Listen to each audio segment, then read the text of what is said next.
we are honored to speak with Manuel Hassassian, the ambassador of Palestine to Denmark, who joins us now from Copenhagen. Thank you, Ambassador, for joining us.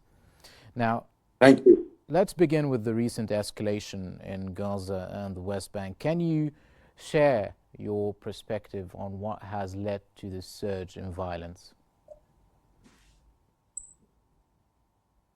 Well, actually, the escalation has been continuously growing more and more as the time passes. And today we are witnessing the paramount of this escalation and this onslaught against our innocent people in Gaza.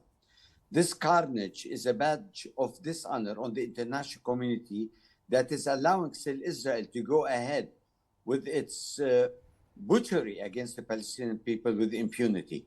For us, 1 year of suffering such heavy casualties, especially when you talk about 16 to 17,000 children, let alone 8,000 women, and the rest are elderly, epitomizes best the brutality of the occupation and of Israel's systematic policy of trying to flatten Gaza and decimate the entire nation by forcefully diasporizing them into the Sinai Desert. That's the intention of Israel, is to get rid of the demography and control the geography as buffer zone, allegedly for its own security reasons.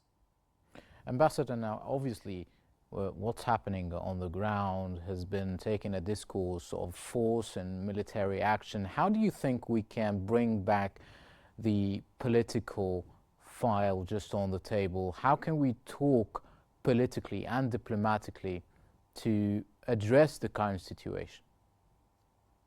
Well, actually, as long as the aggression continues and with the escalation of Israel, and Israel is trying basically not to pay heed to the international community as a kind of pressure to stop this carnage and try more or less to abide by the international rule and international law, nothing is going to happen. And it is so unfortunate that the United States, which is complicit with that of Israel in conducting this war against our people in Gaza, let alone the West Bank and East Jerusalem, we will never go back to the negotiating table.